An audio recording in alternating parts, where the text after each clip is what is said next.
Welcome back to Boring History for Sleep. Today on this wild ride through time, ancient Egypt, where science, spirituality, and straight-up psychedelic festivals collided. From embalming the dead to chemically enhancing the living, these desert dwellers knew how to throw down, and we're here to unpack it all. So before you get comfortable, take a moment to like the video and subscribe, but only if you genuinely enjoy what I do here. And let me know in the comments where you're tuning in from and what time it is for you. It's always fascinating to see who's joining us from around the world. Now, dim the lights, maybe turn on a fan for that soft background hum, and let's ease into tonight's journey together. Let's start with the ancient Egyptians' most famous botanical party trick, the blue lotus flower. You've probably seen it in tomb paintings. Elegant petals, usually being sniffed by pharaohs or gently waved around at banquets like an ancient version of cheers. But this flower wasn't just ornamental. The Egyptians believed it had sacred properties and mild psychoactive ones. Yes, the blue lotus could get you just a little bit floaty. The method was simple. Take the dried petals and soak them in wine for a while, and sometimes days, then drink the infusion at festivals, ceremonies, or presumably, whenever you felt like tuning out the sound of 200 people chanting hymns at top volume. The result was a soft, dreamy euphoria, not enough to make you forget your name, but enough to make pyramid building sound like a fun group project. Now, to be clear, the Egyptians didn't call it getting high. They called it communing with the gods. Blue lotus was strongly associated with rebirth and the sun god Ra, which made it perfect for temple rituals and funerary rites.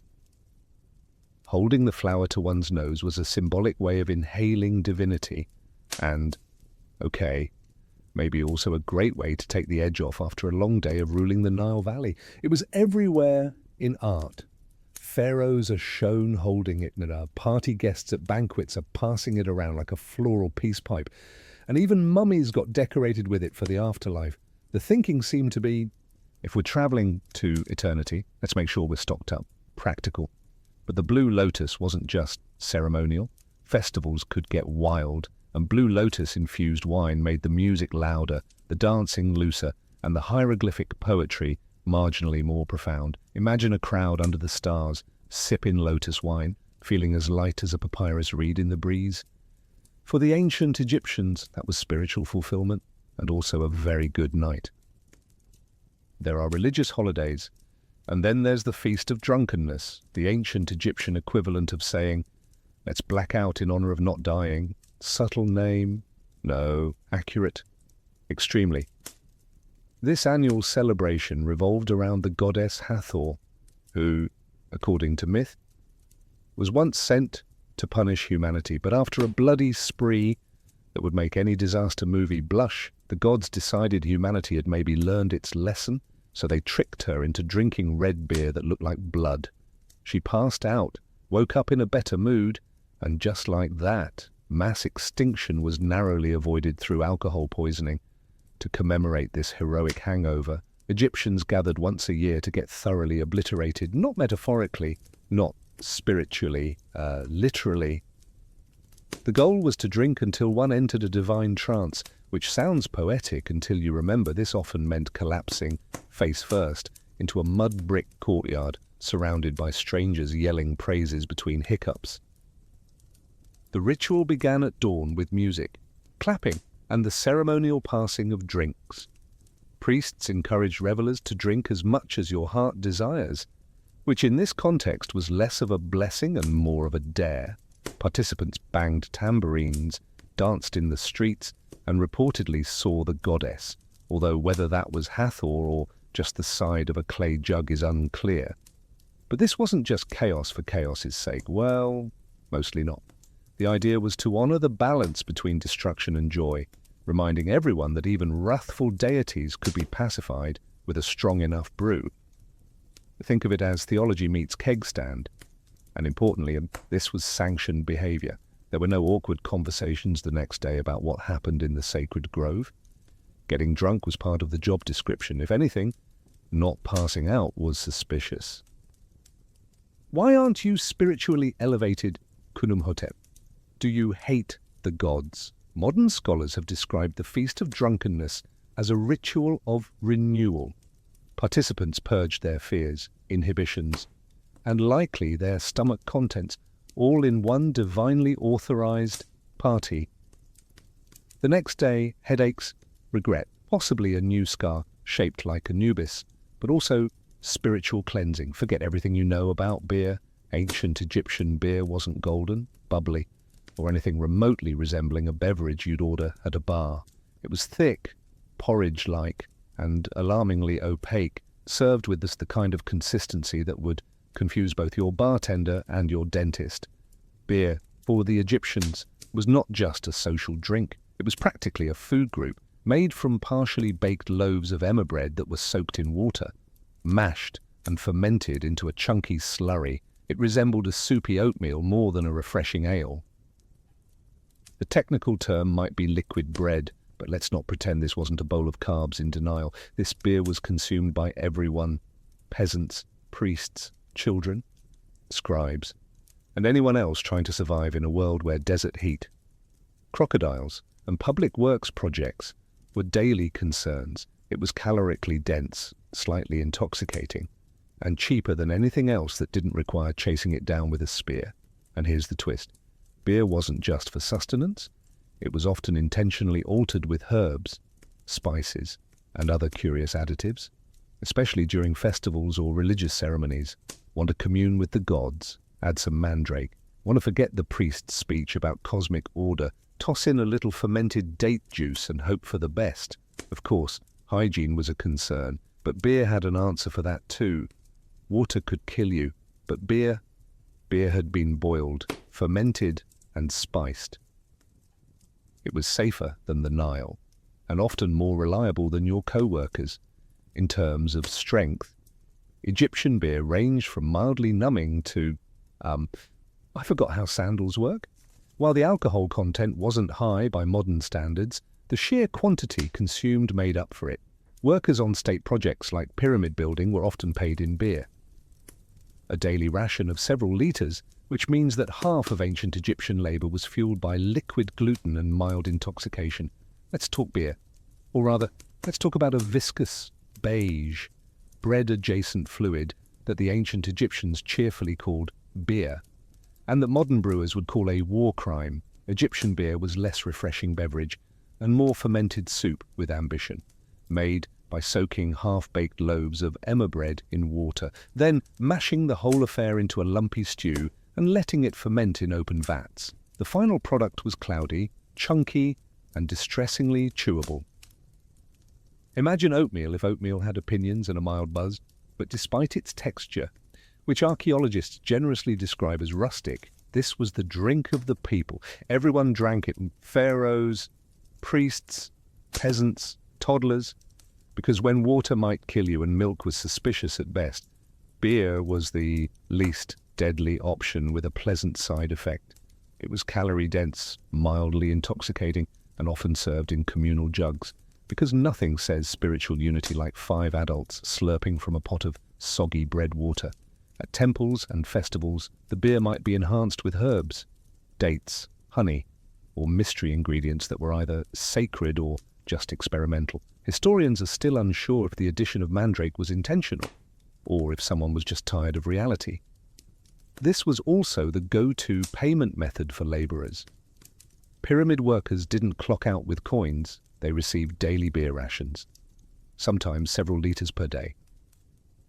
This means the guys hauling limestone blocks all morning were doing it buzzed and breaded, and somehow the pyramid still got built. Let that sink in the next time you miss a deadline with a cappuccino in hand. Taste? Probably awful, but if you're living in 1300 BCE, covered in sand and trying not to die of dysentery, a lukewarm jar of beer porridge is Michelin star cuisine. Also, no foam, no carbonation, no glass bottles, just ceramic jugs, straws with filters to catch the bigger bread chunks, and a national commitment to ignoring mouthfeel. Now that you've washed down your bread beer with a floral buzz, it's time to set the mood with smoke, but not just any smoke.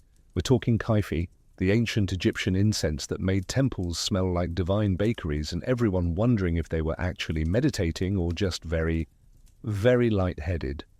Kaifi wasn't a quick hit of frankincense. This was the perfumed love child of an apothecary and a pastry chef.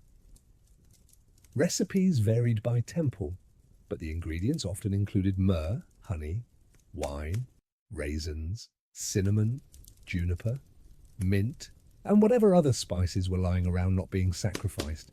Mix it all up, let it ferment, dry it into pellets, and burn them slowly in sacred spaces until everyone either felt deeply spiritual or forgot why they walked in. It was used in ritual purification, which is code for, let's fill this room with enough fragrant smoke to erase our sins, or at least our memories of last night's feast of drunkenness. Temples didn't have ventilation. By the way, that was considered breaking the mood. So imagine standing in a limestone cube next to a sweating priest, waving a smoking dish of kaifi like it's Febreze for the soul, while a chant drones in Coptic monotone behind you. Visions weren't just encouraged, they were practically inevitable. Whether divine revelation or mild asphyxiation, no, it didn't really matter. The gods got their tribute either way. To the Egyptians, kaifi wasn't just air freshener. It was medicine, perfume, and spiritual elevator all in one. Pliny the Elder later wrote that kaifi could cure snake bites and improve sleep, which makes sense if you assume the goal was to pass out entirely. Some recipes were so complex they read like ancient IKEA manuals, 16 ingredients, each added in precise phases under specific moons. Honestly, it's a miracle anything got done. But once lit, the aroma drifted across the Nile like a sacred fog machine, signaling that something holy was happening, or that someone was overcompensating for yesterday's fish market. Even in death, kaifi lingered. It was burned during mummification, buried in tombs, and probably responsible for at least one pharaoh being accidentally embalmed in a spice rub. In short, kaifi was Egypt's way of saying, if you can't drink it, burn it and breathe deeply. If blue lotus was Egypt's chill friend, and kaifi was the drama queen with a smoke machine, then mandrake was the slightly unhinged guest you invited once and immediately regretted, with its forked roots that vaguely resembled tiny humans and a reputation that scared even seasoned priests. Mandrake was less herbal remedy and more botanical dare, used in ancient Egyptian medicine as both a painkiller and a possible aphrodisiac, which is always a terrifying combination. Mandrake earned its place in temple recipes and medical scrolls with the kind of cautious reverence usually reserved for wild animals and pharaohs in a bad mood. The Ebers Papyrus, that handy ancient medical text that sounds like it belongs in a Harry Potter class, lists mandrake for insomnia, fertility, and strengthening the heart, which sounds noble until you remember that the wrong dose could just as easily strengthen your heart into cardiac arrest. See, mandrake contains alkaloids like scopolamine and atropine, the kind of compounds that mess with your nervous system and occasionally convince you that your bed is melting in small doses when it was mildly relaxing in slightly bigger ones. Welcome to Night Terrors, starring Ra and a crocodile in a wig. And then there's the harvesting myth. According to later folklore, likely inherited from these early associations, pulling a mandrake root out of the ground caused it to scream, loudly, lethally, so naturally. The solution was to tie it to a dog, cover your ears, and let the poor creature yank it free while you hoped your neighbors didn't ask too many questions. While there's no solid evidence the Egyptians were tying plants to dogs and waiting for shrieks, the idea that the plant had spiritual and slightly terrifying power fits right in. Mandrake may have been used in rituals, fertility rites, or just slipped into beer for those who preferred their hallucinations with a rooty aftertaste. In any case, when it wasn't the everyday herb, mandrake was for priests, magicians, and those who didn't mind taking medical advice from a man covered in gold leaf. Used carefully, it could induce sleep, reduce pain, and maybe inspire a sensual poem or two. Used recklessly, you'd wake up 4 days later, convinced you were a scarab beetle. Somewhere in the vast scrolls of Egyptian medical wisdom, wedged between cures for crocodile bites and the proper placement of amulets on inflamed body parts, lies a quiet little mention of Shemshemet. That's right, cannabis. Because when it came to pain relief, the ancient Egyptians didn't just rely on divine intervention or chewing reeds until they forgot their problems. Sometimes they reached for something a little more herbal. Cannabis appears in medical texts like the Ebers Papyrus and Ramessian Papyrus, mostly as a treatment for inflammation, sore eyes, and various gynecological complaints. Yes, gynecological. Ancient Egyptian women may have had access to THC-infused suppositories, which sounds like a modern wellness trend someone is definitely going to try to resurrect on Etsy. Of course, the Egyptians didn't roll joints or bake brownies with it, at least not that we know of. Cannabis was usually crushed into oils, mixed into salves, or blended with honey, because if you're going to medicate, why not make it taste nice? Applied topically. It soothed pain, inhaled accidentally. Well, now the temple incense makes a lot more sense. Was it recreational? Officially? No.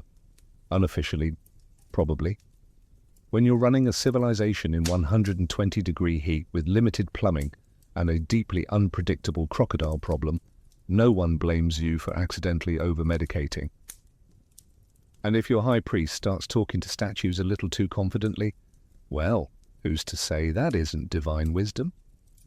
There's also physical evidence. Residue analysis from mummies and burial sites has turned up trace amounts of cannabis, along with opium and nicotine, which raises either some fascinating pharmacological questions or the world's most suspicious funeral offerings. And let's not ignore the priests. These were men trained to chant for hours and interpret dreams and stare into incense smoke until something stared back. If their rituals involved cannabis, it wasn't for giggles. It was to facilitate communication with the gods, or at the very least, with the wall. Somewhere in the dimly lit, sweet-smelling corners of the ancient Egyptian temple pharmacy, just behind the dried lizards and holy ointments, sat the opium stash, small, wrinkled poppy pods imported from the eastern Mediterranean, tucked away like a divine secret. Because when you've got plague, pain, and pyramid-related back injuries, sometimes prayer alone doesn't cut it. Though not native to Egypt, opium poppies likely made their debut through trade with Cyprus or Crete. The Egyptians were nothing if not enthusiastic early adopters. By the time of the New Kingdom, poppies were well on their way to becoming the ancient world's go-to sedative, a medical miracle wrapped in mild addiction. Opium didn't just dull pain, it smoothed over childbirth, calmed coughs, soothed gastrointestinal rage, and made temple chants about cosmic balance feel like they actually had a beat, administered in drinks, pills, or occasionally as suppositories, because, of course, it became the pharmaceutical equivalent of saying, "Shh, don't worry about it," naturally. It found a home in the temple medicine cabinet, that sacred shelf where healing met holy mystery. Priests, doubling as physicians, administered it during rituals and serious treatments, probably while saying things like, "This will ease the divine tension in your spleen." Whether your god was angry or your molars were, opium could calm them both. The ancient texts don't call it opium directly, of course. That would be too helpful. They reference extracts from the poppy plant in the same vague way modern labels say natural flavors, which is never comforting. But let's not pretend this was all medicinal. There's always a blurry line between spiritual elevation and a really good nap. And for elite Egyptians, especially those being embalmed, opium might have been part of the final send-off. What better way to face the underworld than totally blissed out and blissfully unaware of the scarab beetle crawling across your nose? Like many of Egypt's sacred substances, opium was part cure, part comfort, and part controlled chaos. Used wisely, it soothed agony. Used poorly, it turned temple assistants into spaced-out background dancers. Still, in a world of tooth drills, snakes and sandstorms, a little somnolent magic went a long way. Wine in ancient Egypt was a sign of sophistication, a drink of the gods, a toast to Osiris. But don't let the elegant amphorae fool you. This stuff could hit like a chariot accident, especially when it came laced with the ancient equivalent of a little something extra. Wines weren't just fermented grape juice, they were infusions. concoctions, and occasionally mild experiments in altered consciousness. Egyptians flavored their wine with everything from mandrake and blue lotus to myrrh and frankincense. Ingredients that sound spiritual until you realize they were probably added for maximum mood enhancement. Religious festivals were the main setting for these potent potables. At the Feast of Drunkenness, for example, participants didn't sip wine to appreciate terroir. They chugged it to achieve metaphysical disconnection. The idea wasn't to be tipsy, it was to teeter between dimensions, possibly while dancing with a priest in a leopard skin. These spiked brews were often described in medical texts as remedies, which is how you know things were getting creative. Got a headache? Try a wine infused with fermented lotus. Sore joints? How about some frankincense infused red, aged 2 weeks in a clay pot? Existential dread. Well, that one needed priestly supervision and possibly a floor mat. And it wasn't just mortals enjoying this liquid therapy. The gods themselves were believed to appreciate a good spiked offering. Vats of wine were ritually poured out in temples, left as offerings in tombs, and used in ceremonies to help the divine descend into statues, or at least wobble in their general direction.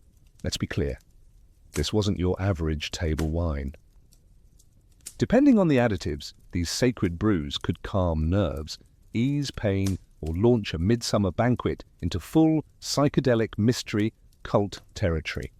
And because everything was part of a ritual, no one could really question the dosage. If the room spun, it was spiritual. If you passed out in the lotus garden, that was divine communion. For the ancient Egyptians, wine wasn't just a beverage, it was a vehicle, one that could take you to enlightenment, to sleep, or into the arms of a very confused crocodile god. For a civilization obsessed with order, ritual, and geometry, the ancient Egyptians had a surprisingly open mind about trance states.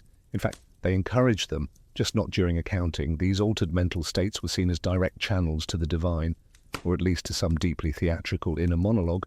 Possession, divine, not demonic, was often treated as a religious promotion, not a medical emergency. If a temple dancer started convulsing mid-routine, she wasn't rushed out by worried acolytes. She was applauded. Hathor had arrived, apparently, and had strong opinions about tambourine tempo. These trances were often achieved through a time-honored combo of repetitive drumming, rhythmic chanting, smoke inhalation, sleep deprivation, and wine with mysterious floaties in it. The result? Sudden bouts of prophecy and dramatic gasping, and the occasional unplanned floor nap. Priests and priestesses alike were trained to host gods like Airbnb guests, welcoming them into their bodies during rituals. This included changes in voice, posture, and a sudden urge to announce cryptic things while staring into a fire. In many temples, it was just another Wednesday, to outsiders. It may have looked like a mass fainting spell, but within the temple, this was how messages from the gods were delivered. Sometimes the gods advised, sometimes they scolded. Sometimes they demanded more cake offerings, which says a lot about ancient theology and ancient appetites. The trance wasn't always voluntary either. There are accounts of the amounts of incense. Whether these were actual divine messages or simply what happens when you inhale 4 hours of Kifi smoke next to a flaming brazier is still debated. Of course, once the trance ended, the possessed party returned to normal, often looking slightly disoriented and very sweaty.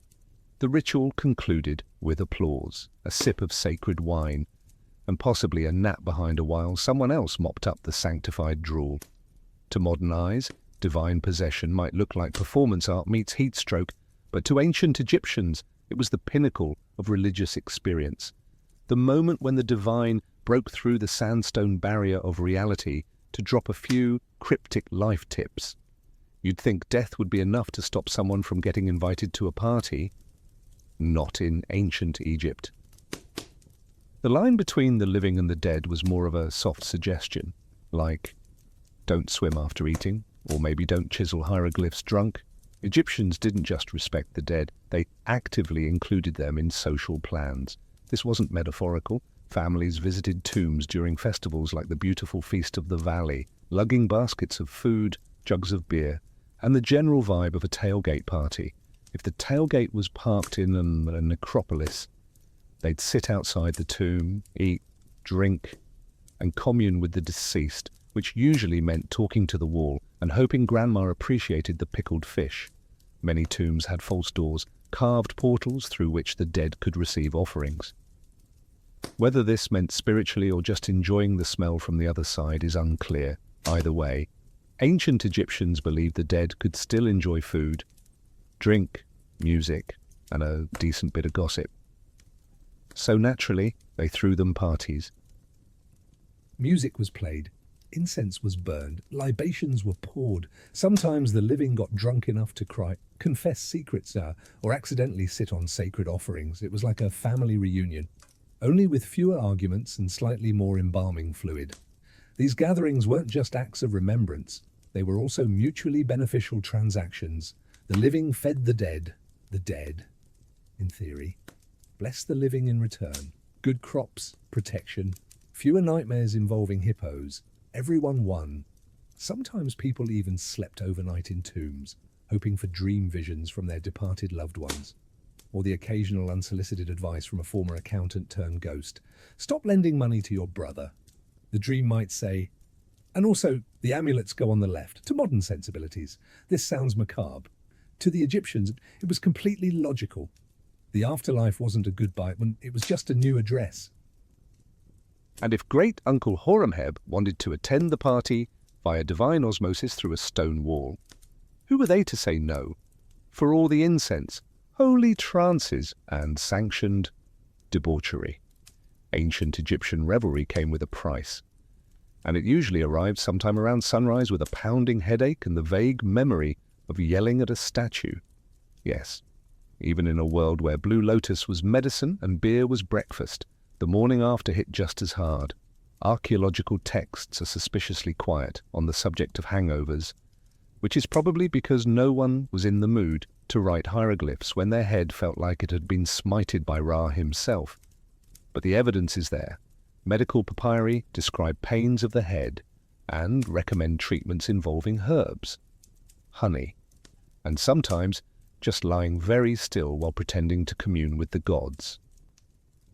In more advanced cases, when a ritual cleansing was recommended, which usually involved a priest, a bucket of cold Nile water, and possibly a stern lecture on moderation that no one remembered hearing, the real trick, of course, was plausible deniability. If you danced shirtless in the temple or passed out in a tomb alcove, you didn't say, "I overdid it." You said, "I was overcome by the divine."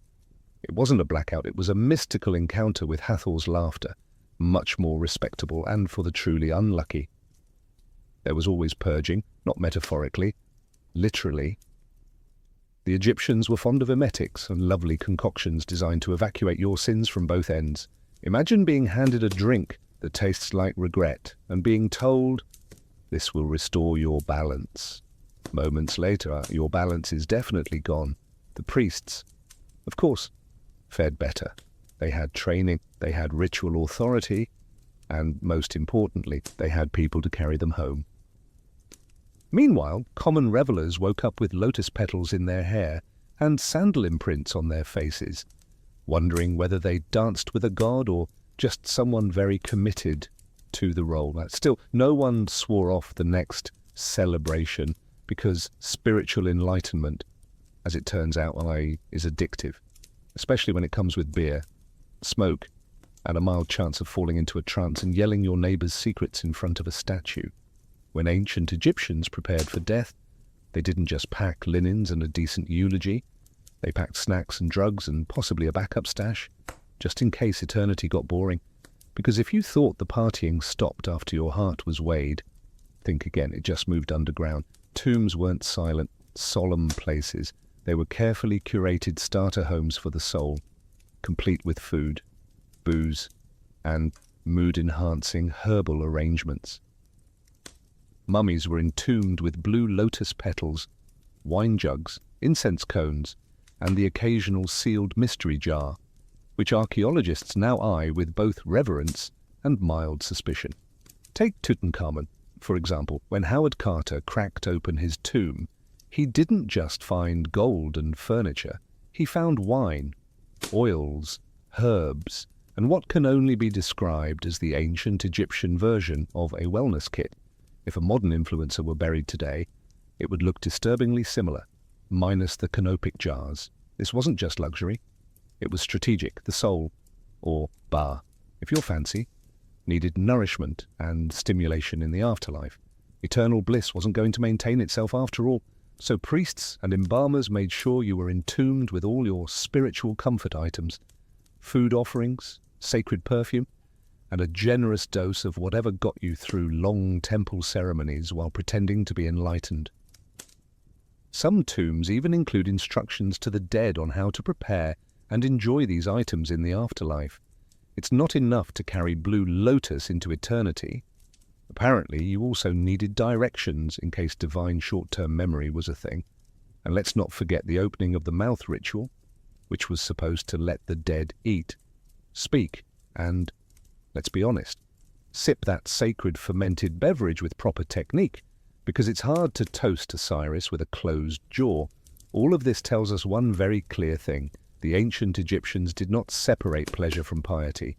If something brought them closer to the gods in life, even if it was a psychoactive flower soaked in wine, it belonged in the tomb, along with your amulets, your linen headrest, and possibly a starter pack of dreams. Ancient Egypt gave the world pyramids, mummies, and eyeliner that could block out the sun, but it also perfected an unspoken truth of civilization. Sometimes the people running things are just high enough to think it's going well. Officially, the pharaoh was the earthly embodiment of Horus, chosen by the gods to maintain Mayat, cosmic order. Unofficially, temple priests had the keys to the sacred stash, the incense budget, and the daily schedule of who gets to chant next to a burning bush of kai-fi until they pass out. The religious elite weren't just spiritual guides, they were state-sanctioned pharmacists, supplying the population with everything from calming ointments to full-blown psychedelic experiences disguised as communion. If it smelled strong, tingled, on contact, or made you speak in metaphor for 3 days, it probably came out of the priesthood's apothecary. And while pharaohs wore the crown, it was the priests who knew how to blend mandrake with wine and not kill anyone. This gave them an enormous amount of soft power, not just in healing and ritual, but in managing the emotional and mystical tone of society. You didn't ask, what's going on with the harvest? You asked, what did the high priest see in his trance last night? Spoiler, it was usually a falcon and a lot of swirling gold light. Let's not forget the economic side. The temples were landowners, employers, and massive centers of drug production. Blue lotus didn't grow itself. Someone had to harvest it, dry it, ferment it, and whisper to it in sacred verse. So yes, religion was very holy, but it was also a well-oiled machine, one that ran on faith, herbs, and occasionally mind-altering doses of divine inspiration. In many ways, the question of who ruled Egypt was less about crowns and more about who controlled the incense burners. Because if the gods spoke through visions, and the visions came after, a priest sniffed something pungent in a sealed chamber. Well, you do the math, in theory. Ancient Egypt was all about balance, justice, and order. In practice, if you were rich enough to afford a private tomb and someone to fan you while you digested, you also had access to the good stuff, the kind of narcotic rarities that didn't show up in the village clinic scrolls. Make no mistake, ancient Egyptian society was a hierarchy, and mind-altering substances followed the same rules as everything else.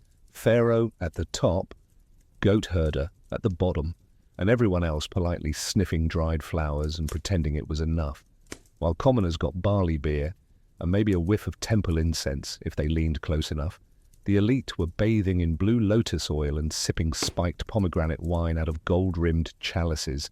Some of the more potent substances were mandrake, kai-fi blends laced with opium, imported cannabis resins, were likely restricted to ritual or medical use, which just happened to align perfectly with the daily schedules of court officials and high priests. Funny how that worked out. Take Pharaoh himself. The divine ruler of Upper and Lower Egypt couldn't be expected to process the metaphysical weight of ruling without a little help from the sacred pharmacopoeia. If his dreams were considered state messages from the gods, then sedating his insomnia with a psychoactive nightcap wasn't indulgence. It was national security. Even in death, the elite kept their stash close. Many tombs contain medicinal vial, incense cones, and wine jars with labels so vague they may as well have read, "for ceremonial purposes only." One wonders if the gods actually required that much imported poppy resin, or if Tutankhamun just liked to keep his options open. Meanwhile, the lower classes weren't exactly locked out of the experience. They just had to settle for the watered-down versions, beer thick enough to chew, weak incense, and whatever passed for spiritual euphoria during an 18-hour shift building obelisks. And when someone did get their hands on a forbidden substance without a permit, that was likely called witchcraft, heresy, or a very bad day to be a field labourer. After 14 chapters of sacred snorting, divine day drinking, and hallucinogenic healthcare, one might be tempted to ask, what does all this really say about ancient Egypt? Well, for starters, it tells us they were brilliant at blending science, spirituality, and recreational chemistry into a single belief system. Pain relief and prophecy came from the same flower. Medicine and mysticism walked hand in hand, usually to the beat of a sistrum and the smell of something smouldering that definitely wasn't FDA approved. It also reveals just how much the ancients respected the power of altered states, not as escapism, but as a legitimate way to access insight, healing, and the occasional god with an animal head and a flair for drama. Their rituals weren't just pageantry. They were controlled chemical theatre, with incense, chanting, and psychotropic tea for the caste, and the strict gatekeeping of sacred substances. That's just the ancient version of putting wellness behind a paywall. The elite had their blue lotus spas and imported opium. Everyone else got lukewarm beer and an eye infection. Divine enlightenment was available, but only if you could afford the luxury tomb package with optional afterlife minibar. But perhaps the most revealing takeaway is this. Humans have always wanted to feel more, see more, and know more, especially if it involves lying down in a temple and not doing chores. The ancient Egyptians weren't that different from modern humans meditating with essential oils or arguing about microdosing on podcasts. They just wore more eyeliner and took their hallucinations more seriously. So what does this mean for us? Well, maybe that our ancestors weren't primitive drug enthusiasts or eccentric spiritualists. Maybe they were just doing their best to navigate a confusing, beautiful, often painful world with the tools, rituals, and fragrant smoke they had. And if that journey to inner peace happened to involve wine, wildflowers, and a trance where you barked like Anubis, so be it. Florence, late 1400s. The air was thick with incense, sweat, and the perfume of crushed roses. The city was bursting with art, intellect, and political intrigue, but also a very specific kind of madness, the obsession with beauty. And not just any beauty, Renaissance beauty, the kind that meant looking like a porcelain statue, even if it killed you. Enter Sarasa, a luxurious, silky white face paint made from, you guessed it, lead. Yes, actual lead. Women across Florence, Venice, and beyond smeared this shimmering poison across their cheeks, foreheads, and décolletage to achieve that ultra-pale, ethereal look. Because in a world where tan skin meant labouring under the sun like a peasant, looking like a walking cadaver was the ultimate flex. But this wasn't just a light dusting of powder. No, Sarasa was layered on like Venetian stucco. Some women went so far as to sleep in it, refusing to wash their faces, allowing the toxic compound to literally soak into their skin. The result, a radiant, ghostly glowway, right up until the sores appeared. And when they did, they just applied more lead to cover them. You know, like a Renaissance band-aid. One that guaranteed the wound would never heal. If the lead didn't get you, the mercury might, used to treat blemishes and fade sunspots. Mercury was another charming element in the Renaissance beauty arsenal. Combine that with arsenic-based tonics and vinegar face baths, and you had a full-blown chemical warfare routine marketed as elegance. And let's not forget the classism baked into every powdered pore.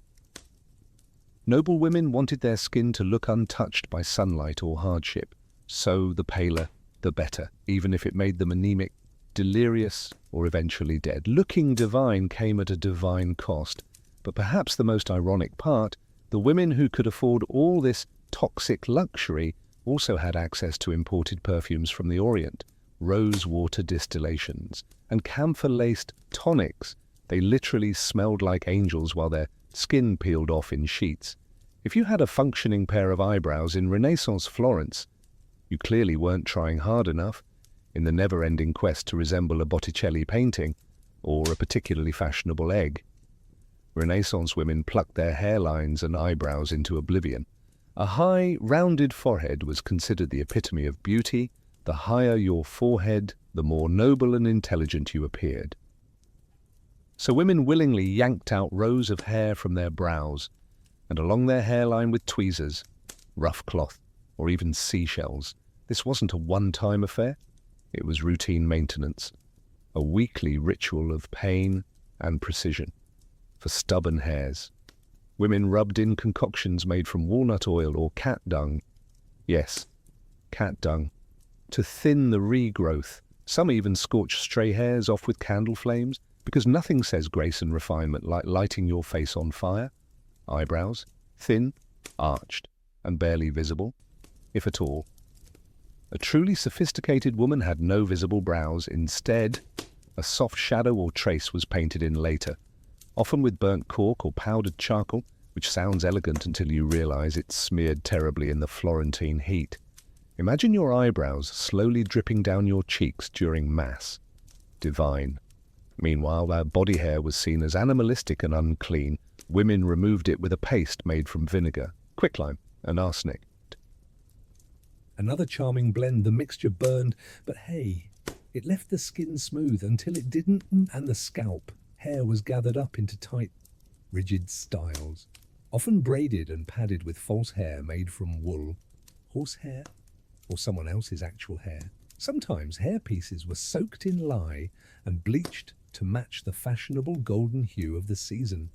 If it didn't match, no worries, just wear a cap over it and pretend it did. Renaissance problem-solving at its finest. The irony? All this hair removal and sculpting was done without mirrors. That's right, mirrors were rare and expensive. Most women styled themselves by feel, with help from servants, so your maid better have steady hands and zero passive aggression. One wrong move and your widow's peak becomes a monk's tonsure. Renaissance beauty was less about natural charm and more about strategic subtraction. Remove the brows, remove the hairline, remove common sense, all in the name of elegance. Once the face had been thoroughly powdered, plucked, and poisoned, it was time to move on to the body. Specifically, squeezing it into shapes the human ribcage had no business aspiring to. Enter the Renaissance corset. Equal parts fashion statement and orthopedic trauma. Renaissance corsets weren't quite the wasp-waisted death traps of later centuries, but they still meant business. Known as stays or bodies, these early versions were designed to flatten the torso, not cinch it. The goal was to create a smooth, rigid canvas that emphasized the bust and elongated the silhouette. Because what's sexier than looking like a very elegant plank? The stiffening materials, whalebone if you were rich, reeds or pasteboard if you weren't. All of it sewn into linen and laced tightly across the back.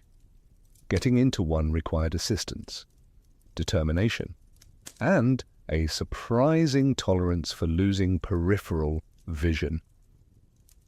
A fully dressed noblewoman was essentially an armored artichoke, layered, spiked, and strangely delicate. And corsets weren't just about looks, they were moral statements. A straight, upright posture indicated inner virtue. Slouching, on the other hand, suggested moral laxity and possibly demonic possession.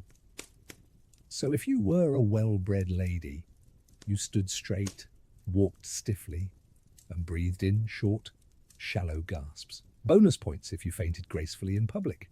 That just meant you were doing it right. Underneath, linen chemises helped absorb sweat, because newsflash, Florence in summer was not a place for heavy fabrics and no airflow, but elegance came first, comfort came never, and yet, despite the discomfort, corsets had one major benefit. They held everything in place.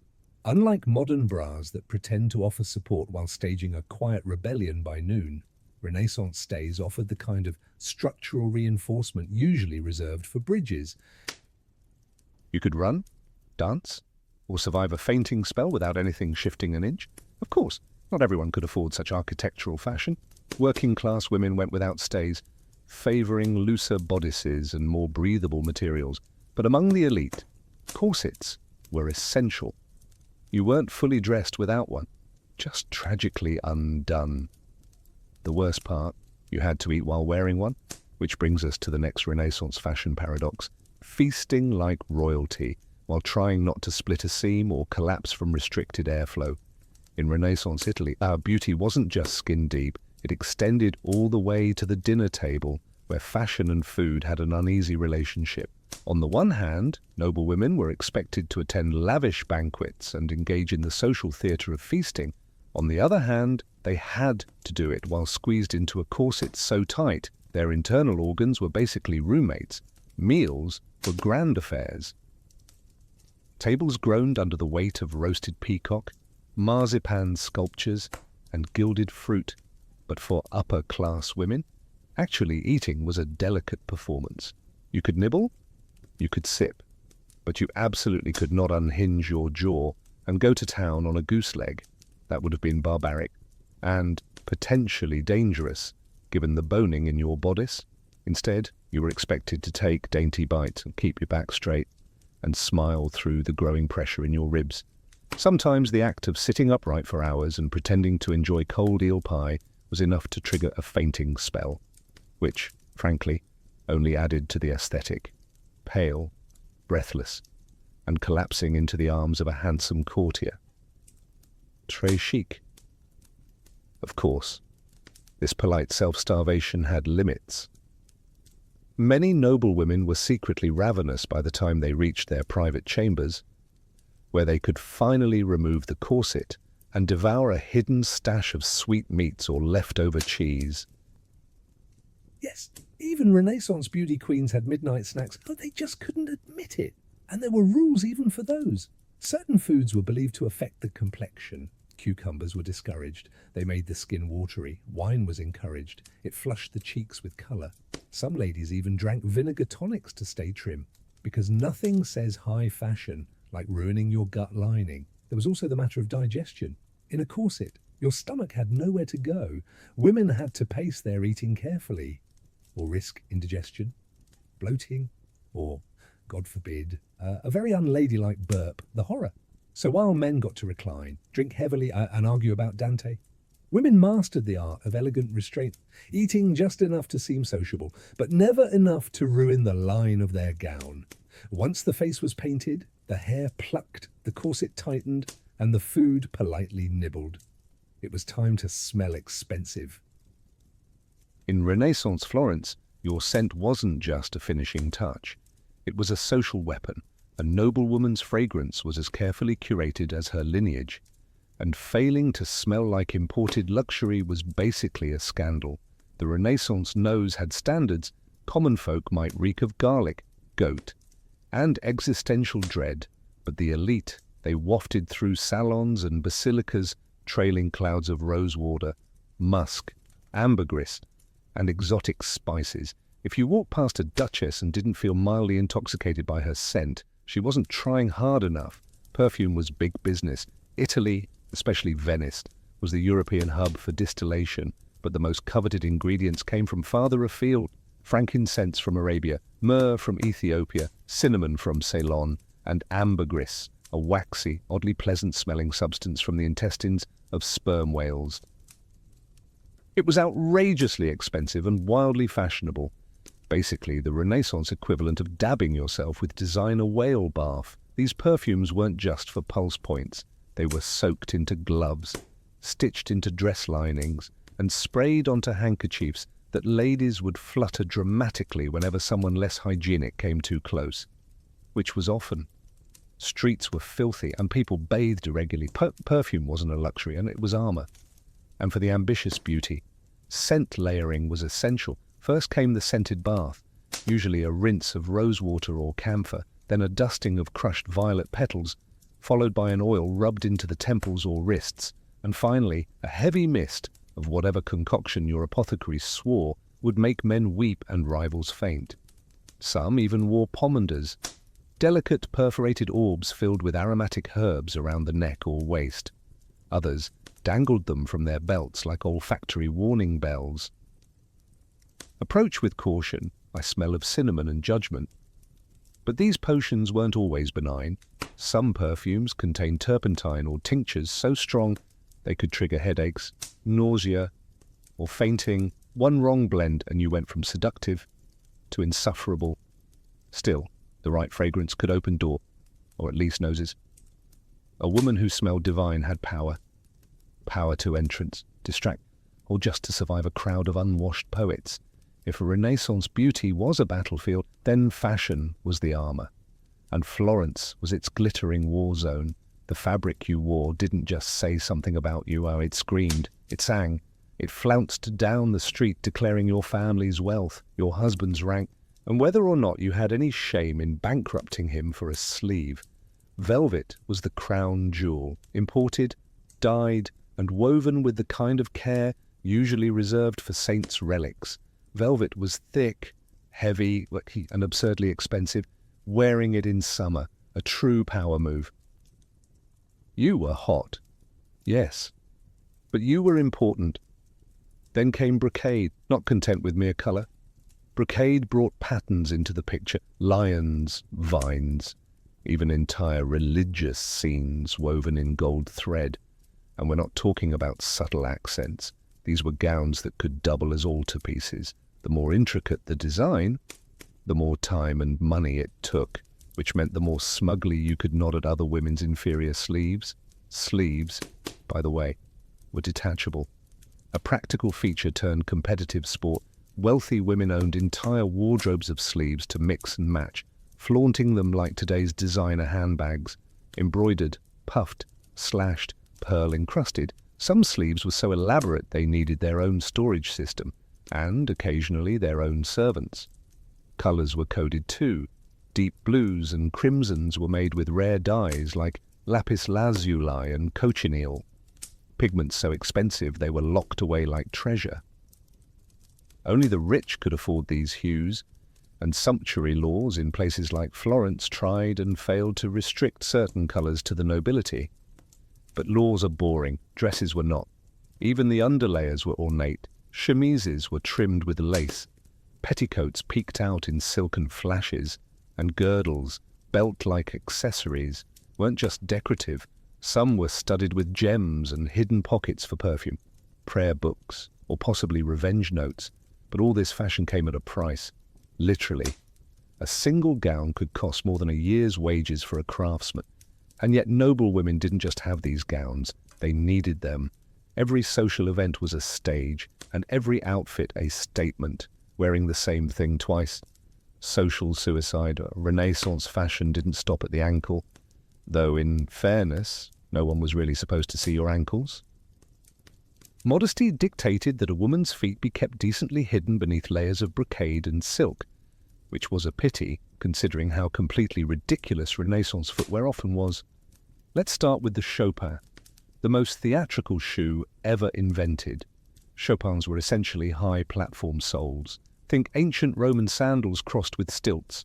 Originally from Venice, they were designed to keep fine dresses above the muddy, plague-infested streets, but over time, function gave way to fashion, and Chopins got taller, much taller. Some were over 20 inches high. Yeah, that's not a typo, 20 inches. Wearing them required balance, training, and frequently a servant on each arm. Walking unaided was considered both a physical feat and a social risk. If you fell, you didn't just lose your dignity, you might take out half the wedding party with you. In Florence, Chopins weren't quite as extreme, but the trend still trickled down. Wealthy women wore delicate, pointed slippers, often made of velvet, embroidered with silk thread and lined with fur. These were indoor shoes, outdoors. You wore patterns, wooden or cork platforms strapped underneath your slippers to protect them from the street. A practical solution, unless you tripped and shattered your kneecaps on cobblestones. Foot binding wasn't a thing in Renaissance Italy, but the pressure to have dainty, narrow feet absolutely was. Shoes were pointed, narrow, and not built for actual walking, but who needed to walk when you could glide from sedan chair to palace hall, leaving a trail of crushed flower petals and broken arches. And then there were the stockings. Women wore finely knit hose made of silk or wool, tied at the knee with ribbons. These ribbons were sometimes scented, because if someone caught a glimpse of your shin, you at least wanted to smell fabulous. Of course, lower-class women wore simpler shoes, sturdy leather for labour, clogs for wet work, but the noble class treated footwear like a secret weapon, unseen, impractical, and incredibly expensive. All of it reinforced a single message.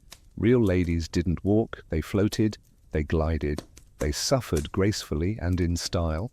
After hours of being powdered, plucked, laced, perfumed, stuffed, and platformed, what came next? That's right, dancing. Because nothing completes the Renaissance beauty ritual like trying to glide across a polished marble floor in 20 pounds of fabric and 2 inches of breathable lung space. Courtly dances were serious business. These weren't your carefree tavern-style reels. No, Renaissance court dances were slow, elegant, and excruciatingly choreographed. Every step was rehearsed, every movement symbolic. The wrong foot placement could imply social ineptitude. A misstep. Scandalous. You might as well shout, "I own nothing in lapis lazuli," and run barefoot into the Arno. For noble women, dancing was a test of composure. The most popular forms, like the pavane or the galliard, required gliding in precise patterns, keeping your gaze modest, and never, under any circumstance, breathing through your mouth. That was considered undignified, which is unfortunate, because corsets did not allow for deep breaths. Every galliard leap was a calculated gamble against passing out cold, and yet it was crucial. A woman's grace on the dance floor was as vital to her reputation as her dowry. Parents hired dance tutors the way modern influencers hire lighting designers. You learned how to turn, how to bow, how to fan yourself just enough to be mysterious, but not so much that you looked sweaty. The goal was to radiate effortless control. Even as your shoes blistered and your ribs whimpered, there was also the matter of social strategy. Dancing offered rare opportunities to interact briefly with eligible men. Gloved hands touched for a moment, eyes met during a bow, perfumes mingled. It was flirtation with footnotes, but say too much, move too boldly, or, heaven forbid, laugh. You risked ruining your entire aesthetic of pious elegance.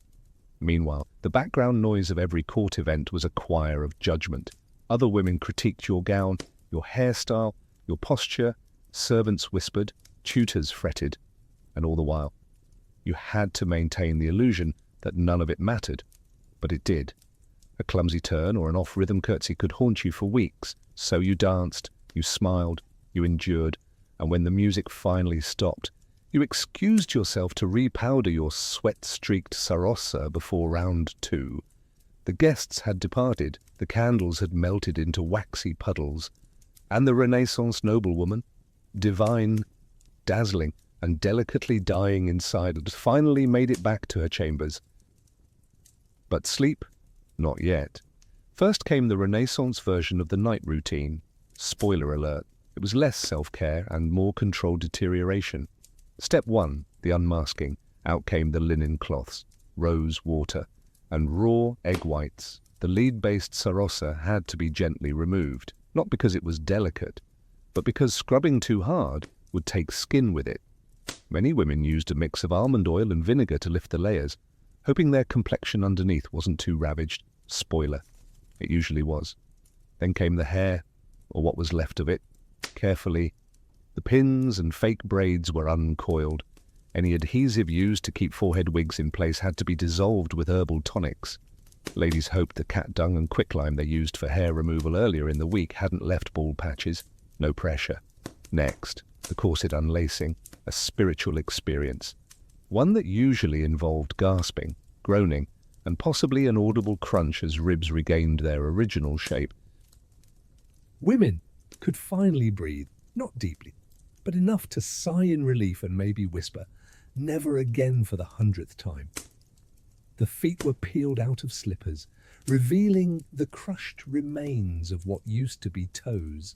If you were lucky, your servant brought a basin of warm water with lavender or rosemary to soak them. If not, you just stared at your feet and wondered if you'd ever feel joy again. Finally, you were rubbed down with sweet oils, or, if you were particularly devout or paranoid, an alchemical tonic promising to preserve your youth. Never mind that it smelled like old copper and probably contained powdered beetles. Beauty is pain, also possibly pestilence. And then, at last, the candle was blown out, not with a huff. Still too improper, but a delicate puff, like you were apologizing to the flame. You lay back, hairline 2 inches farther back than it was last year. Skin slightly more ghostly than the day before. Lungs recovering from corset trauma. But tomorrow, you'd do it all again. Because in Renaissance Florence, beauty wasn't just a look, it was a lifestyle. A full-time, high-stakes performance with no intermission, and the audience, everyone. Before Irizumi became linked to crime syndicates and back-alley parlors, tattoos in Japan carried a far more complex and layered identity, one deeply rooted in honor, mythology, and labor. Long before the Edo period, Japanese tattoos were used as punitive marks, burned or etched into criminals' faces and arms to permanently brand them as outcasts. But by the 1600s, these crude symbols had evolved into something far more intricate, something closer to art, devotion, and even spiritual armor. In Edo, Japan, society was rigidly structured. Class divisions were clear. Samurai had swords, merchants had rules, everyone else, they had restrictions. The Tokugawa shogunate enforced strict codes on dress and behavior, especially for the lower classes. Ornate robes, luxurious fabrics, and flashy jewelry were reserved for the elite, but human nature always finds a loophole. For the common man, especially laborers or firemen and gamblers, and tattoos became a way to reclaim beauty, status, and identity. If you couldn't wear brocade on the outside, why not wear it on your skin? And so, full-body tattoos flourished underground, hidden beneath plain work clothes but revealed in bathhouses, festivals, and moments of intimacy. These weren't random designs, they were stories. Sleeves of swirling dragons, bodysuits of phoenixes, koi fish, cherry blossoms, Buddhist deities, and folkloric heroes. Each tattoo carried meaning. A koi swimming upstream symbolized perseverance. A dragon on the back meant power and protection. These motifs weren't chosen on a whim, they were earned, sometimes one painful inch at a time, and the process was brutal. There were no machines, no antiseptic creams. Artists, called harishi, used wooden handles and steel needles to hand-poke ink beneath the skin. The ink was often mixed with charcoal or natural pigments, hammered in using rhythmic strikes. Sessions lasted hours, full-body suits could take years, but the result, a living mural that turned skin into storytelling. Yet, despite their cultural richness, tattoos remained illegal for much of the Edo period. Authorities viewed them as signs of disorder, deviance, or wastefulness. And so the art of Irizumi thrived in the shadows, respected by some, feared by others, and completely invisible to the ruling elite. In Edo period Japan, where wooden buildings were packed like kindling and open flames lit every lantern, fires were constant and devastating, the samurai might have ruled the land. But when your neighborhood caught fire, it was the firemen, hikeishi, who saved your life. These weren't firemen as we imagine today. They didn't use hoses or wear flame-retardant suits. Instead, they carried hooks, axes, and raw courage. Their job wasn't to extinguish fires. It was to tear down nearby structures and create fire breaks before the flames could spread. This meant climbing onto burning rooftops and dismantling homes by hand, often while embers rained from the sky. Naturally, these men developed a culture of bravado, toughness, and brotherhood. And central to that culture was tattooing, full-body tattoos, Irizumi Horimono became a badge of honor among the Haikeishi. Not only were they stunning displays of strength and endurance, they were deeply symbolic. Dragons for power, tigers for courage, gods and demons for spiritual protection. When a fireman stripped off his uniform to reveal a full suit of swirling ink, it wasn't vanity, it was armor. And the pain, it was part of the point. Sitting for hundreds of hours while needles punctured the skin was a rite of passage. If you could endure that, you could face down an inferno. The tattoos weren't just decoration, they were proof of fearlessness. Commitment and pain endured for the good of the group. Some crews even shared themes, with all members sporting similar motifs to reflect unity. You'd see entire teams marked with identical dragons across their backs, or coordinated waves and blossoms swirling down their arms. This wasn't gang behavior. It was solidarity, brotherhood forged through smoke and fire. But it wasn't legal. Tattoos were still frowned upon by the authorities, seen as vulgar or wasteful, especially for public servants. So the Haikeishi wore their ink beneath their clothes, only revealed in private bathhouses or celebratory festivals where their role as heroes gave them a pass, at least temporarily. Ironically, these same men were admired in their neighborhoods and feared by the elite. Their tattoos were marks of danger to some, of devotion to others. Beyond the fire brigades and labor crews, another group embraced the painful elegance of Irizumi. The gamblers, rogues and thrill-seekers of Edo's underground.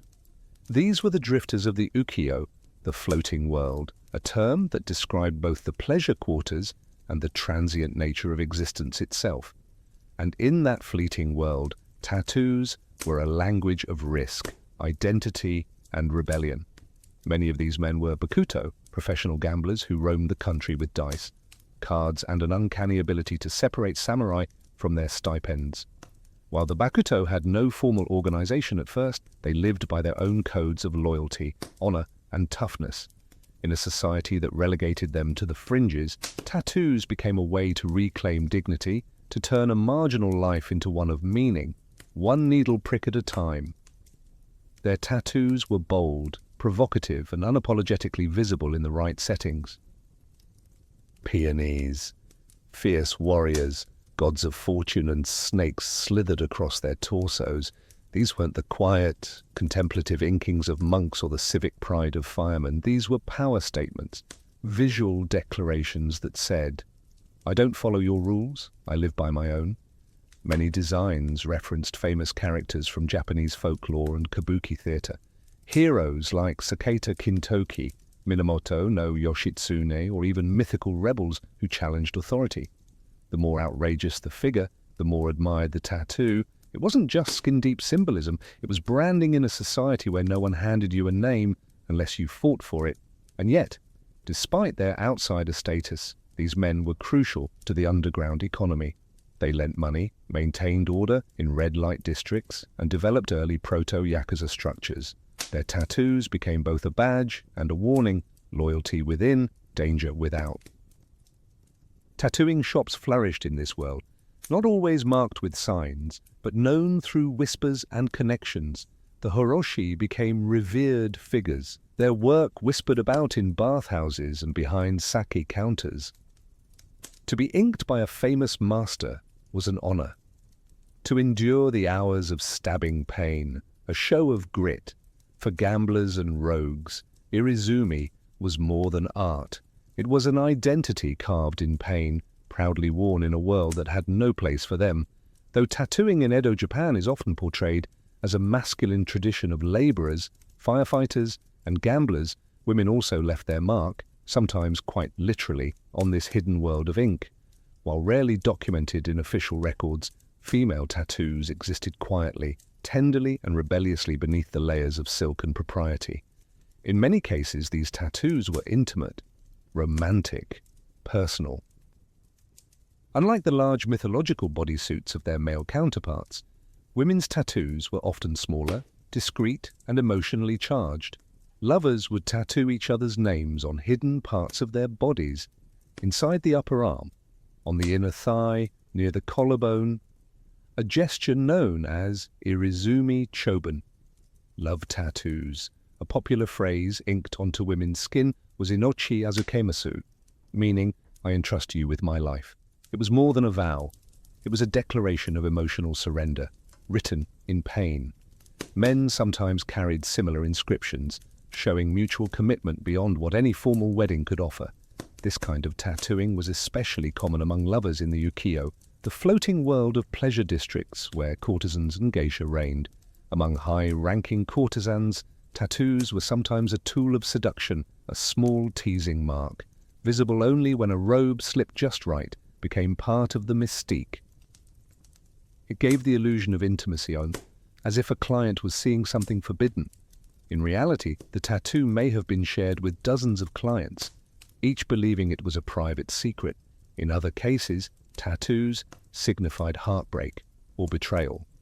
A courtesan might burn or slash a name tattooed on her body after a lover abandoned her, turning passion into scarred testimony. Some even covered these names with new ink, dragons swallowing letters, waves washing away memories. But for women outside the pleasure quarters, tattoos could also be acts of quiet rebellion. Peasant women, fisher women, or wives of tattooed men sometimes followed suit, inspired by the artistry or solidarity.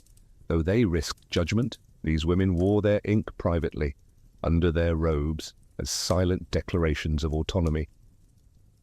While Edo society officially condemned such markings, especially on women, these tattoos carved out a hidden narrative, one of love, agency, and pain born voluntarily, a story the official histories never bothered to write down. Behind every breathtaking bodysuit, every swirling dragon and tragic hero etched in flesh, there stood the unsung artisans of Edo, Japan, the horishi, or tattoo masters.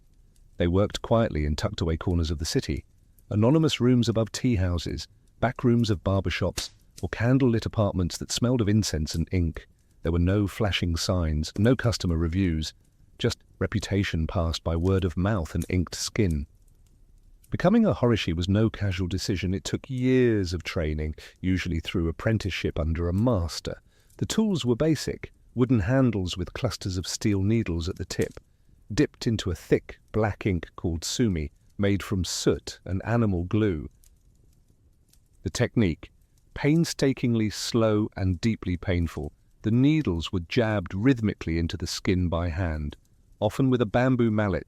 This process, called tabori, required steady hands, infinite patience, and the mental endurance of a monk.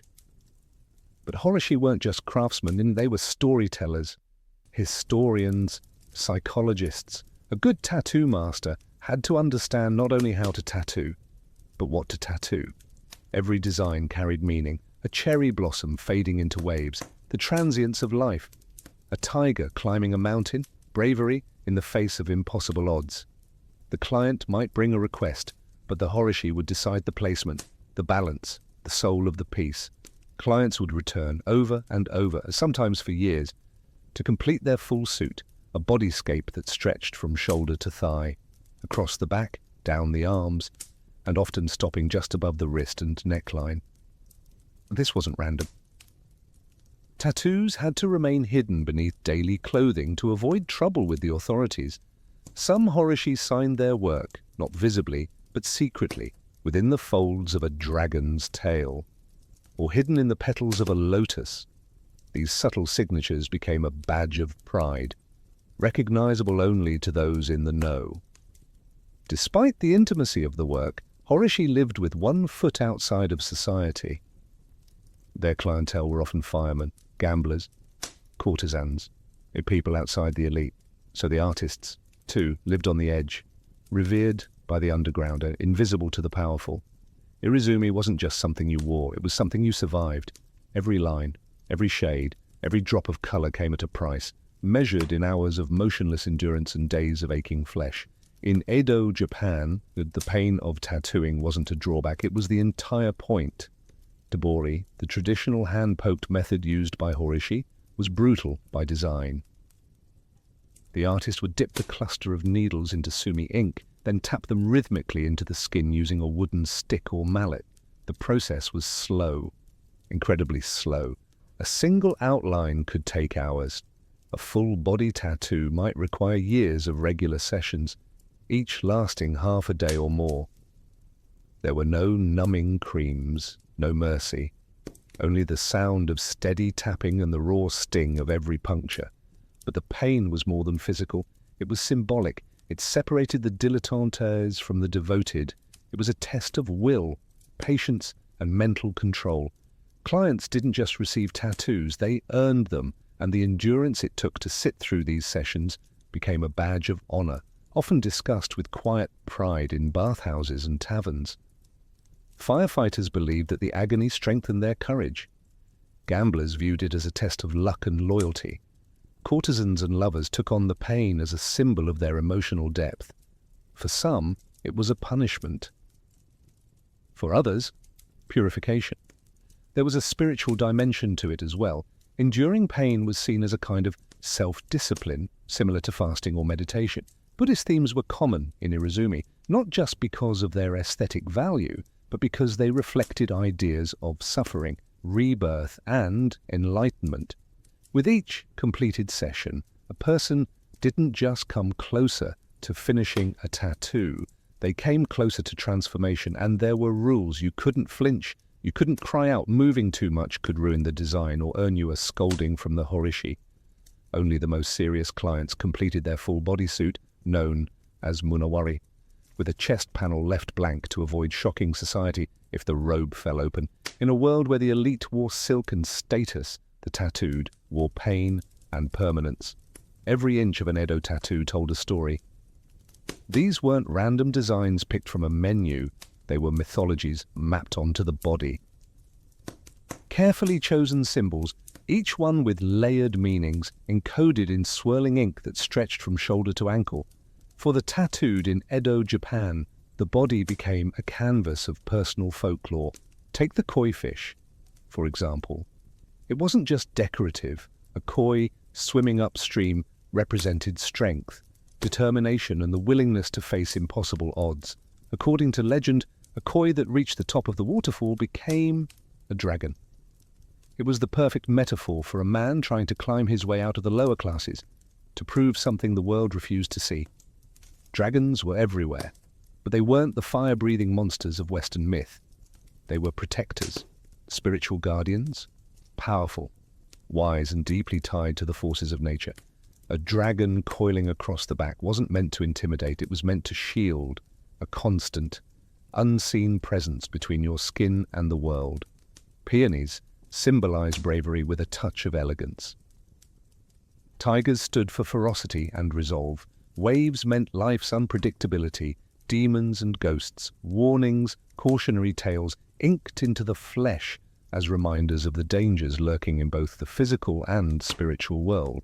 Many tattoos depicted full scenes from Chinese and Japanese folklore. Battles, betrayals, divine interventions. Popular subjects included the Suikoden, a Chinese epic about 108 outlaw heroes. These stories resonated with the tattooed class. Rebels, protectors, misfits who didn't quite fit into the samurai ideal, but still lived by a code. Buddhist deities were common too, particularly the wrathful ones, figures like Fudo Mu, the immovable protector, with sword in one hand and rope in the other. He bound demons and cut through ignorance. Having him tattooed on your back was like carrying a spiritual bodyguard, one who didn't mind getting violent when necessary. But not all meanings were universal. A tattoo's placement, size and direction all mattered. A tiger climbing upward might mean ambition. Downward could suggest a warning. Even the order of when each section was tattooed said something about your journey. These symbols were sacred, private, and powerful. And in a society where words could betray you, tattoos became the most honest form of expression. As the Edo period progressed, the vibrant underground culture of Irizumi, once a secret code of honor among laborers, firemen, and gamblers, began to collide head-on with shifting social attitudes and rising paranoia from the ruling class. What was once admired in hidden bathhouses and tea houses slowly became associated with crime, deviance, and dishonor. The turning point came when the government began tightening its grip on public behavior.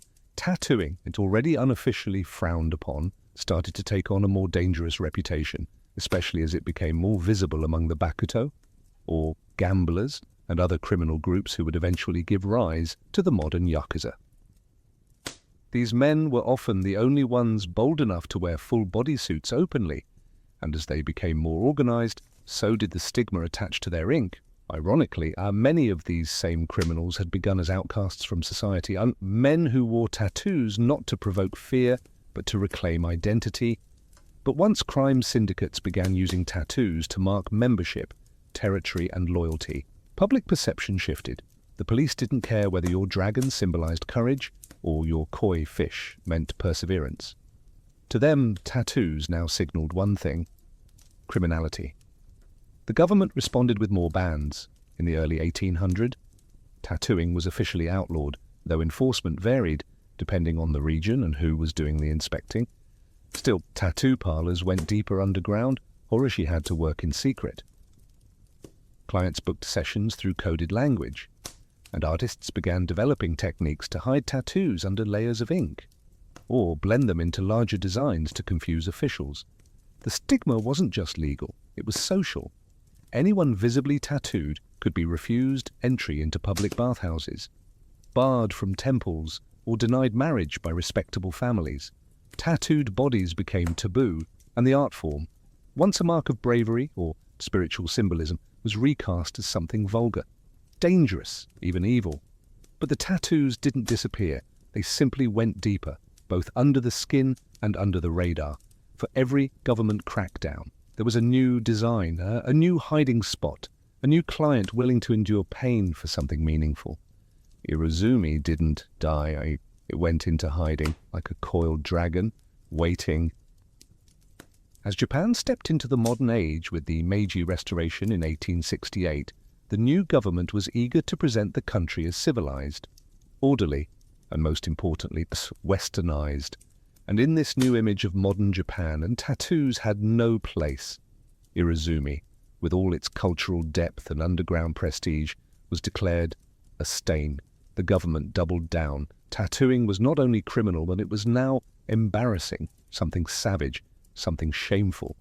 Foreign diplomats were horrified by the elaborate bodysuits worn by Edo's working class, and Japan, desperate to be taken seriously by the West, responded by pushing tattooing deeper underground than ever before. Yet even as it was banned for Japanese citizens, tattooing curiously became a tourist attraction. British and American sailors flocked to Japanese ports and sought out Horishi to take home pieces of exotic Oriental body art. Ironically, the very art form Japan sought to bury was being preserved by the very foreigners whose approval they craved. And still, the tradition didn't die. Horishi adapted, they changed their clientele, moved their studios further into secrecy, and kept the tabori method alive. Master-apprentice lineages survived in whispers. The techniques, symbolism, and tools were passed down carefully, often within families or tightly knit artistic circles. In the 20th century, Irezumi became deeply entangled with the yakuza. The full bodysuit, hidden beneath business suits, became a symbol of loyalty and fear within the underworld. Once again, tattoos were about pain, honor, and secrecy, but this time without the folkloric grace of Edo firemen or mythological koi. The art was still there, but the public had turned away. Even today, the legacy of that stigma lingers.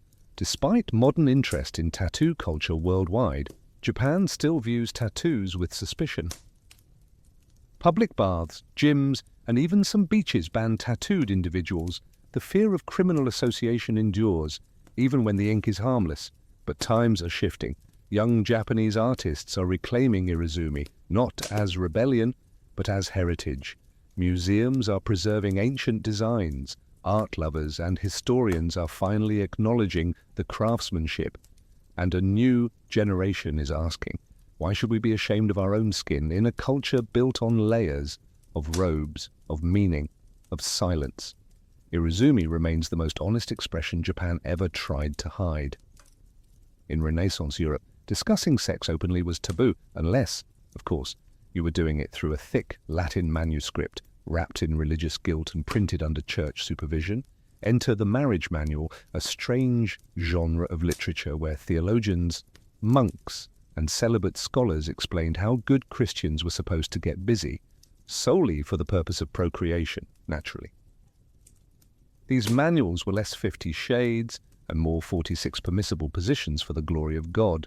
Titles like De Matrimonio or The Book of the Family disguised what they really were, deeply detailed guides on when, how, and why married couples could engage in sexual activity, complete with diagrams, calendars, and lists of forbidden days. Spoiler, there were a lot of forbidden days, sex on Sundays, sinful feast days, absolutely not. During Lent, God forbid. In fact, there were roughly 180 days a year when marital intimacy was prohibited. Combine that with the fear of damnation and the local priests snooping around, and it's a wonder Renaissance Europe ever managed to reproduce.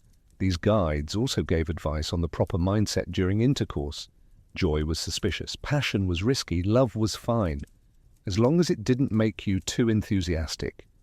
Women were encouraged to be submissive and silent, and men were warned not to let their desire burn too brightly.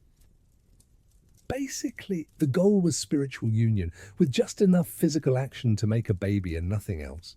But despite the dry language, these books were wildly popular, especially among clergy. Some manuals even had sections explaining which sexual positions were natural versus unnatural. Missionary was divine. Anything else was basically flirting with communication, of course. Educated Renaissance readers knew how to read between the lines. These books were some of the only texts that acknowledged sex at all. So, people devoured them, not necessarily for pious reasons. A marriage manual on your shelf was totally acceptable.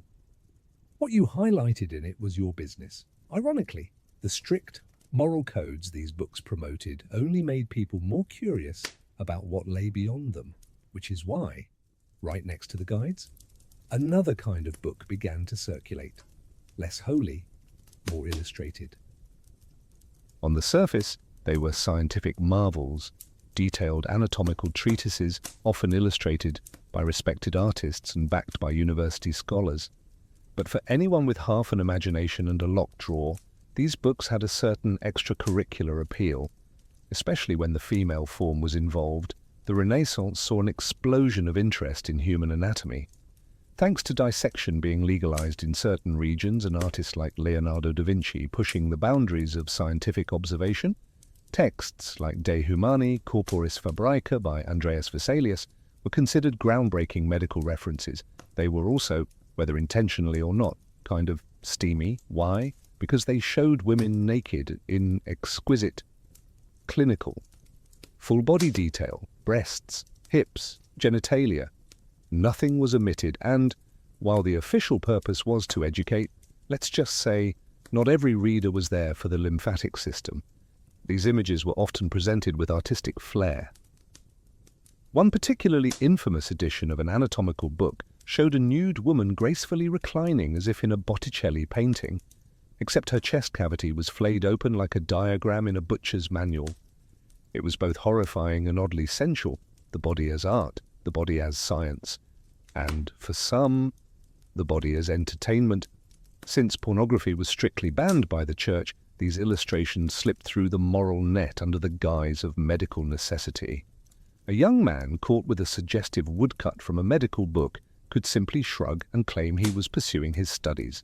The fact that the page was dog-eared and, mysteriously thumb-worn, irrelevant. Some printers even leaned into the dual appeal. Certain editions were produced with extra attention to the female form, featuring idealized nudes that blended anatomy with eroticism, a sort of Renaissance loophole. If you wanted to look at naked people, all you had to do was pretend to care about the spleen. And these weren't back-alley publications. They were printed by respected presses, collected in university libraries, and cited by physicians. But between the dry Latin and muscle diagram, there was just enough softcore temptation to keep readers flipping pages with slightly more enthusiasm than necessary. Of course, not all forbidden books were pretending to be scientific. Some didn't even bother to hide it. By the mid-Renaissance, A new kind of book began appearing in private collections, ones that didn't bother with anatomical dissection or theological loopholes. These were full-blown love manuals, half etiquette guide, half soft seduction playbook. They were written for the well-bred nobleman or lady who wanted to flirt without falling directly into hell. Unlike the dry, rule-bound marriage manuals sanctioned by the church, love manuals reveled in ambiguity. They walked a thin line of offering tips on courtship, letter writing, and romantic speech, all under the pretense of cultivating refined behavior. But between the lines, they dripped with innuendo. These books taught the art of the glance, the science of sighing in someone's direction, the importance of hand placement during a slow court dance.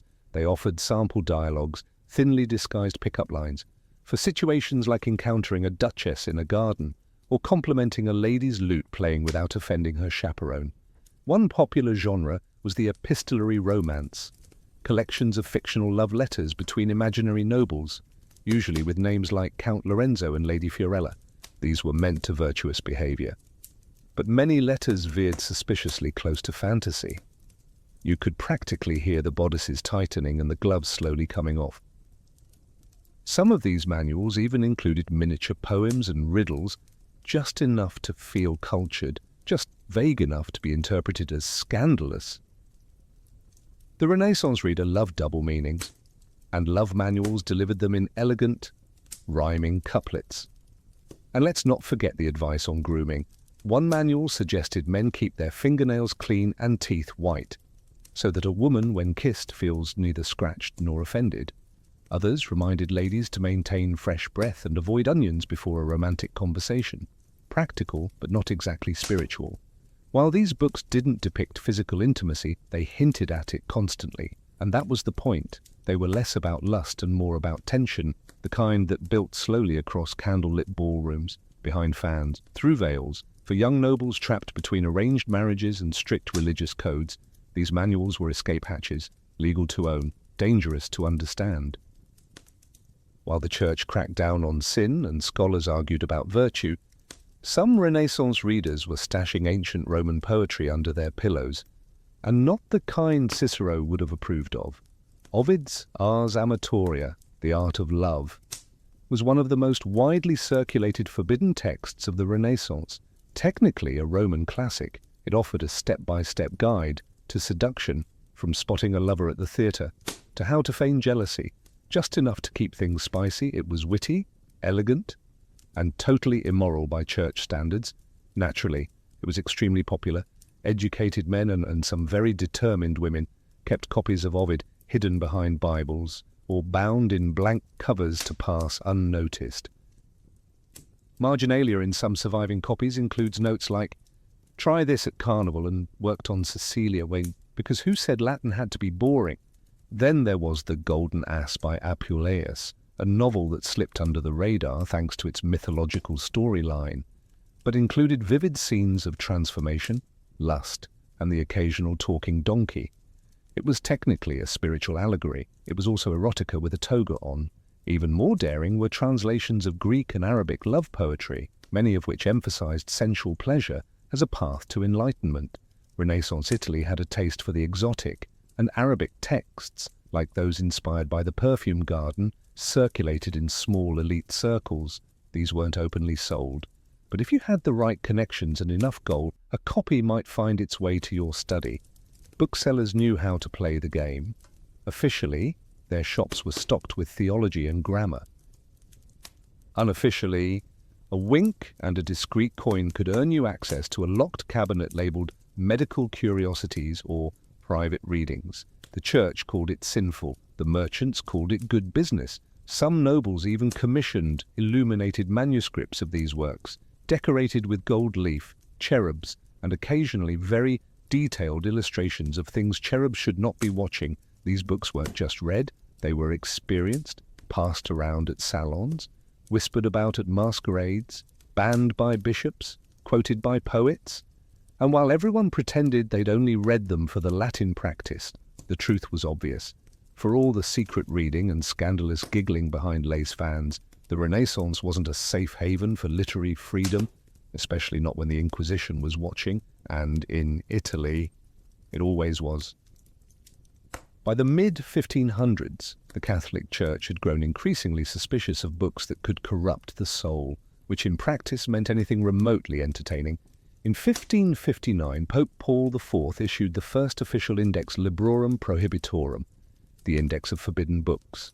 It was exactly what it sounded like, a hit list of texts deemed too dangerous, heretical, or, God forbid, titillating. The list included everything from Protestant theology to astrology manuals, but buried among them were treatises on love, anatomy, and even poetry. Ovid, banned. Boccaccio's Decameron, banned. Anything by Erasmus that even hinted at individual thought, double banned. The Church wasn't just trying to save souls, it was sanitizing the entire intellectual bloodstream. Possessing a forbidden book didn't just mean a slap on the wrist. If you were a printer, merchant, or noble caught with one, you risked public penance, house searches, confiscation, and even imprisonment. More than one scholar found himself summoned to explain why he had a Latin copy of The Art of Love tucked between Aristotle and Aquinas. But the funny thing about banning books is that it usually makes them more desirable. Underground markets thrived. Printers in Venice, Lyon, and Basel published clean editions for public sale and uncut readers' editions for private clients. The difference might be a missing passage, a toned-down illustration, or a completely fake title page.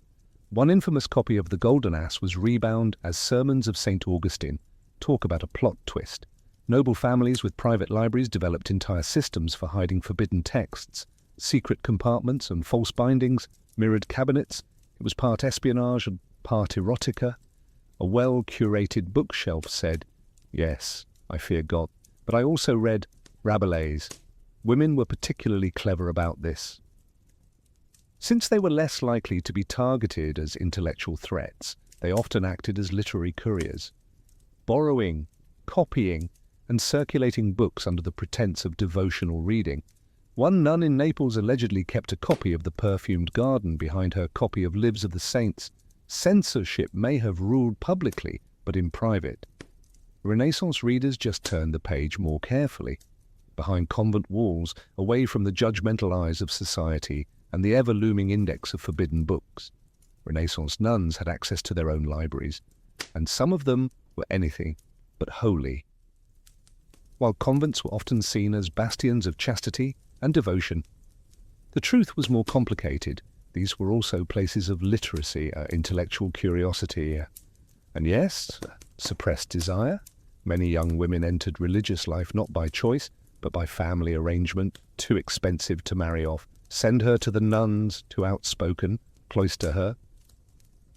The result, a generation of women who were highly educated, forcibly celibate, and bored out of their minds. Enter the convent library. On the surface, these collections were pious and respectable. Saints' lives, theological commentaries, devotional poetry. But dig deeper, and you'd find marginalia scrawled in the corners, entire passages underlined with suspicious enthusiasm, and in some cases, handwritten copies of banned love poetry, tucked discreetly between prayer books.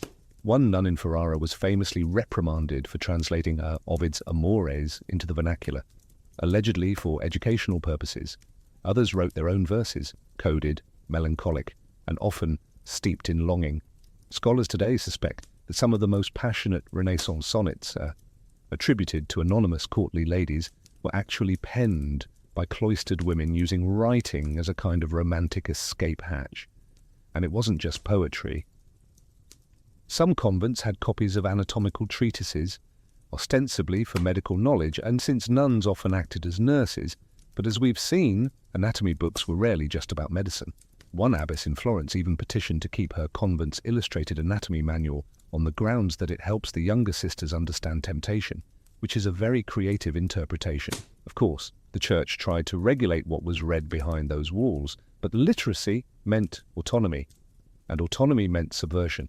Forbidden texts circulated quietly between trusted hands. Pages were memorized, copied, passed along with coded bookmarks. The scent of ink and vellum became, for some, more intoxicating than incense.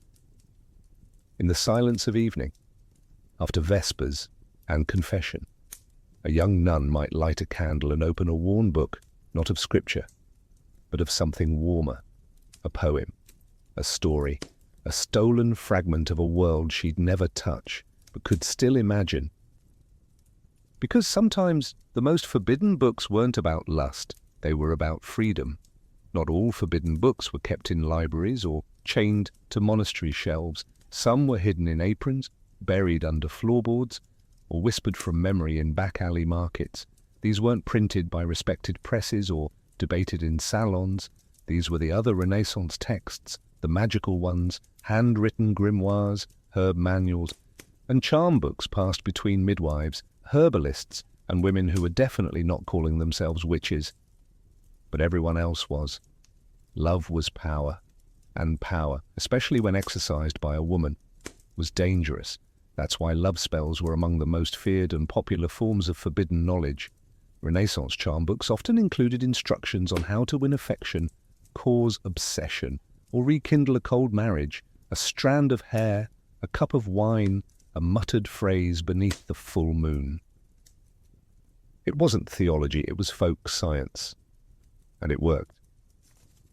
Or at least it felt like it did. One famous spell book from southern Italy included a ritual for ensuring fidelity. Sew a pinch of dried basil into your lover's doublet. Whisper their name 3 times and sprinkle rose water on their pillow. If they dreamed of you that night, the magic had taken hold. If they didn't, well, there were stronger measures. Aphrodisiacs were another staple of these underground texts. Recipes blended Renaissance botany with medieval imagination: cinnamon, anise, ground oysters, mandrake root, sometimes effective, sometimes toxic. One apothecary's manual cheerfully recommended a mixture of honey, wine, and powdered stag antler to awaken the fires of Venus. He failed to mention the violent nosebleeds. Men were curious, but women were the primary readers and keepers of these texts. Many passed recipes and rituals from mother to daughter, especially in rural areas where priests visited infrequently, and midwives handled everything from birth to heartbreak. But owning such a book was a gamble. The Inquisition didn't look kindly on women with too much knowledge, and a love spell was just a witch trial waiting to happen, so pages were hidden, burned, or disguised as herbal journals. You could be an herbalist on Tuesday and a heretic by Thursday, depending on what someone saw or imagined. By the late Renaissance, the printing press had changed everything. Books were no longer handcrafted treasures for the elite. They were commodities, and while Gutenberg may have started with Bibles, it wasn't long before printers discovered a far more lucrative market: desire. Venice became the capital of this quiet revolution. It had the perfect mix of wealth, lenient censors, and a healthy appetite for vice.